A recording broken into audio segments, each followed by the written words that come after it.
مولاي صل وسلم دائما أبدا على حبيبك خير الخلق كلهم مولاي صل وسلم دائما أبدا على حبيبك خير الخلق كلهم يا نبي سلام عليك. Bismillah, as-salatu was-salam ala rasulillah. Chères sœurs, chers frères, assalamu alaikum wa rahmatullahi wa barakatuh. Bienvenue encore une fois sur Mizan TV.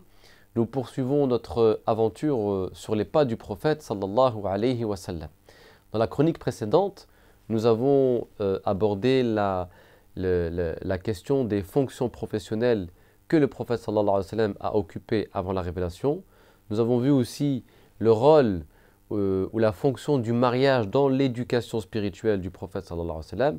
Et dans cette chronique, Inch'Allah, nous allons poursuivre pour nous rapprocher de ce moment fort de la vie du prophète sallallahu alayhi wa sallam, qu'est la révélation. Après son mariage avec Khadija radiyallahu anha, le prophète sallallahu alayhi wa sallam, à un certain moment, à une certaine période de sa vie, va vivre une certaine expérience qui est celle de la reconstruction de la Kaaba. Donc le prophète va vivre une expérience qui est extrêmement forte symboliquement parce que en fait ce moment annonce la révélation.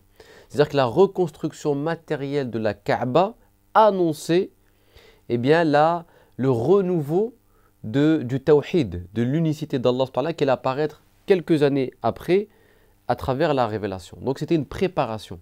Donc le prophète va contribuer, comme vous le savez, on passe les détails, à la reconstruction de la Kaaba. On sait comment il est parvenu par sa sagesse, par son intelligence, à instaurer la paix parmi les tribus arabes de la Mecque qui s'apprêtaient à se faire la guerre, parce qu'ils se disputaient l'honneur et le privilège de placer la pierre noire dans la Kaaba au moment de la reconstruction, de la rénovation de la Kaaba. Donc il a su intelligemment mettre fin à un conflit qui pouvait devenir très violent. Et cette expérience, cette reconstruction, cette rénovation de la Kaaba, on peut en dégager deux enseignements. Premier enseignement, c'est que Allah a voulu, encore une fois, avant la révélation, assurer les Mécois de la crédibilité du prophète sallallahu alayhi wa sallam. C'était encore une fois une façon de dire, voilà, vous-même, vous avez reconnu que le prophète sallallahu alayhi wa sallam était le plus digne de placer la pierre noire.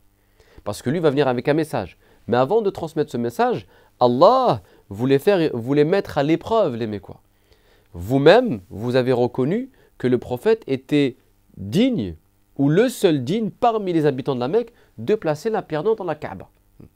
Et symboliquement, c'est extrêmement fort comme enseignement, parce que le prophète sallallahu alayhi wa sallam va venir justement pour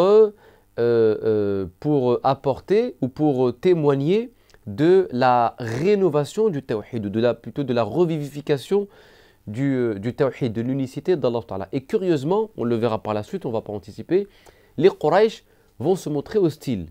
Ils vont se montrer hostiles à cet appel du prophète sallallahu alayhi wa sallam. Donc, premier enseignement, il fallait assurer ou asseoir avant de la révélation la légitimité du prophète sallallahu alayhi wa sallam à travers l'expérience de la rénovation de la Kaaba. Deuxième des choses, c'était aussi une préparation psychologique des Mécois à la réception de la révélation. Ça veut dire que Allah n'a pas apporté la révélation brutalement. Il y a d'abord un conditionnement psychologique qui s'est opéré.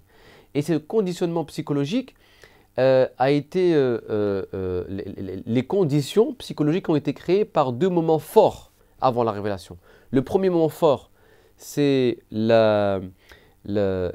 quand Abraha débarque avec son armée pour détruire la Kaaba, et là Allah défend la maison sacrée. Donc ça a été un moment fort qui a marqué la mentalité des Mécois. Donc ça, c'était une première étape dans la préparation psychologique, dans le conditionnement de la société.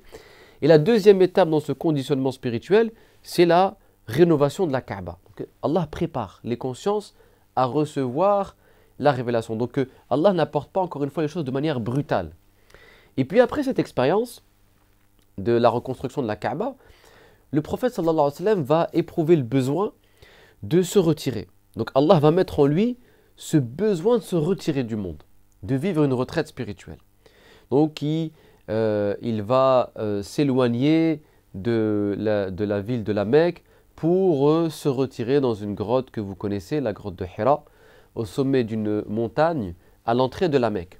Donc il se retire dans cette petite grotte tout simplement pour tenter de donner du sens à sa vie, parce qu'il se posait des questions. Et parce que le prophète sallallahu alayhi wa sallam faisait partie de ces rares personnes qui n'alimentaient pas le polythéisme. Le prophète n'est jamais tombé dans le polythéisme. Et rares étaient les personnes qui étaient dans cette attitude spirituelle parce qu'ils étaient animés par une quête, parce qu'ils savaient qu'il y avait quelque chose de profond dans la vie, qu'il y avait un créateur, qu'il y avait un Dieu. Et donc le prophète sallallahu alayhi wa sallam était à la recherche de ce Dieu. Il était à la recherche de cette vérité. Et c'est pourquoi il a éprouvé, pour donner du sens à ses questionnements, il a éprouvé le besoin de se retirer dans cette grotte pour prendre le temps ou pour créer les conditions de la méditation. Parce qu'on ne médite pas comme ça, la méditation a besoin de conditions aussi. Il faut se créer les conditions de la méditation. Il faut savoir, chacun d'entre nous doit être en mesure de se créer symboliquement sa propre grotte. C'est une façon d'aménager un espace de réflexion, de méditation dans sa vie de tous les jours. Et le prophète sallallahu alayhi wa sallam va méditer dans cette grotte, il va réfléchir et il va être témoin d'un certain nombre de signes. C'est-à-dire qu'avant de recevoir encore une fois la parole d'Allah subhanahu wa ta'ala, il va être témoin d'un certain nombre de signes. Il entend des voix, il entend le salam, des éléments de la nature qui lui transmettent le salam, etc. Donc des petits signes qui le prédisposent à accueillir cette vérité, la vérité suprême. Et donc, alors qu'il est plongé dans ses méditations, dans ses réflexions, au cœur de cette grotte, Jibril alayhi salam lui apparaît une nuit, l'interpelle, le saisit assez fermement en lui ordonnant de lire, Iqra. Et comme vous savez, le prophète sallallahu alayhi wa sallam ne sait pas lire, il était illettré, et donc il dit à Jibril alayhi salam, je ne sais pas lire, je ne suis pas de ceux qui lisent. Jibril réitère l'ordre, Iqra, donc le prophète encore une fois dit je ne sais pas lire, Iqra. Et là le prophète sallam il est inquiet, il a peur en fait de ce qu'il voit, et il dit mais que dois-je lire? Et là Jibril alayhi salam lui apporte ces premières révélations que vous connaissez, Iqra bismi rabbika alladhi khalaq ila akhirih.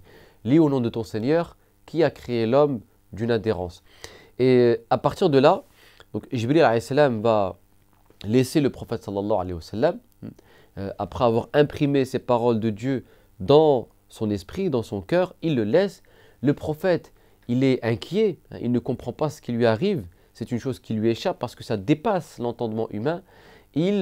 Très vite, il s'en remet à son épouse, donc il court, il se précipite chez lui en disant Zambilouni, Zambilouni, couvrez-moi.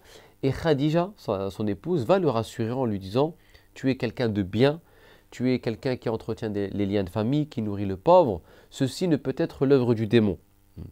Donc regardez comment son épouse le rassure en mettant en avant ses qualités.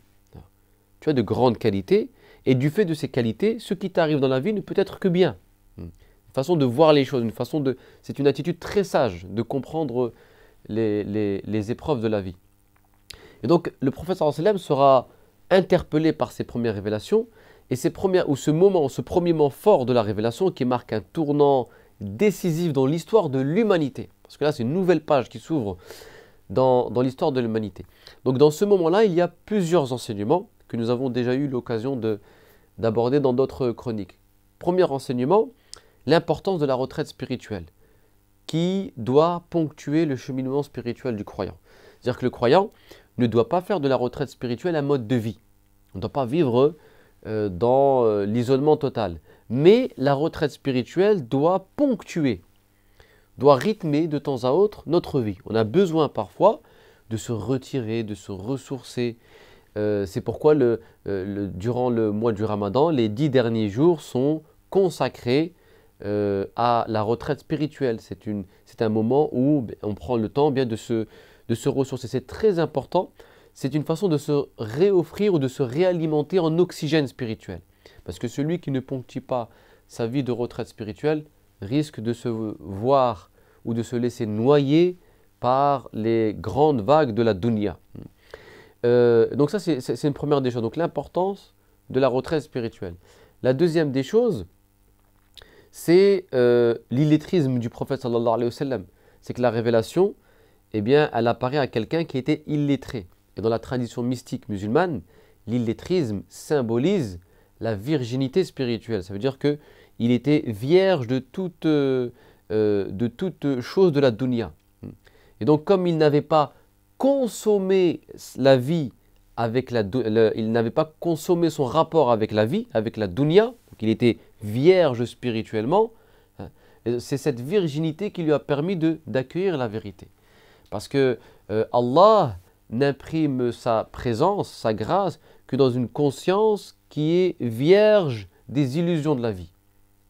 Il faut d'abord retrouver cette virginité spirituelle pour accueillir la vérité. Donc le croyant doit, dans un premier temps, répudier par 3 fois son rapport à la dunya. Voilà, je veux retrouver pour accueillir la vérité.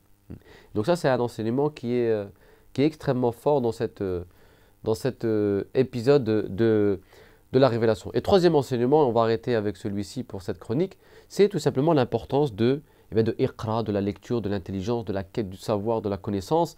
Ça, c'est le secret, en fait, ce qui fait la force du musulman et de la communauté de manière générale, c'est iqra. C'est le secret de la lecture, le secret du savoir.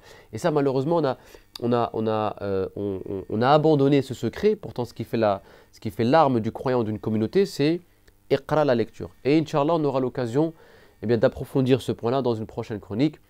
Wassalamu alaikum wa rahmatullahi wa barakatuh.